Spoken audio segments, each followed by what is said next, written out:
Delhi NCR में प्रदूषण को लेकर आज सुप्रीम कोर्ट में सुनवाई के दौरान दिल्ली सरकार पर फिर सवाल उठाए गए। कोर्ट ने दिल्ली एनसीआर में 1 हफ्ते के लॉकडाउन के लिए केंद्र और संबंधित राज्यों से विचार करने को कहा है। साथ ही पंजाब और हरियाणा के किसानों से बात करने और पराली जलाने से रोकने के लिए कहा है। इससे पहले दिल्ली सरकार ने कहा कि वो पूर्ण लॉकडाउन जैसे कदम उठाने के लिए तैयार है, लेकिन राष्ट्रीय राजधानी क्षेत्र के लिए भी लॉकडाउन की जरूरत है। दिल्ली सरकार ने अपने हलफनामे में कहा कि दिल्ली सरकार स्थानीय उत्सर्जन को नियंत्रित करने के लिए पूर्ण लॉकडाउन जैसे कदम उठाने के लिए तैयार है। हालांकि ऐसा कदम सार्थक होगा यदि पड़ोसी राज्यों के एनसीआर क्षेत्रों में भी लागू किया जाए। दिल्ली के कॉम्पैक्ट आकार को देखते हुए लॉकडाउन का वायु गुणवत्ता व्यवस्था पर सीमित प्रभाव पड़ेगा। हालांकि पड़ोसी राज्यों के एनसीआर क्षेत्रों में लागू होने पर ऐसा कदम सार्थक होगा।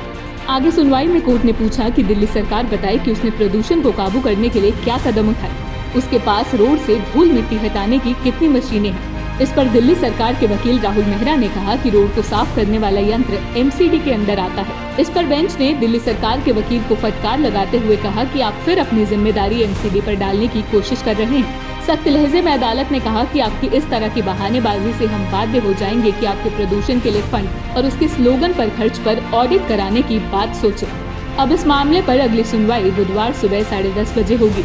अब ये देखना होगा कि केजरीवाल सरकार प्रदूषण को कम करने के लिए आखिर क्या कदम उठाती है। परंपरा को आगे बढ़ाने का संकल्प है हमारा, क्योंकि आपकी उम्मीद पर टिका है परिवार हमारा। अमर भारती एक उम्मीद, जज्बा बुलंद हौसलों का, जज्बा भारत के निर्माण का।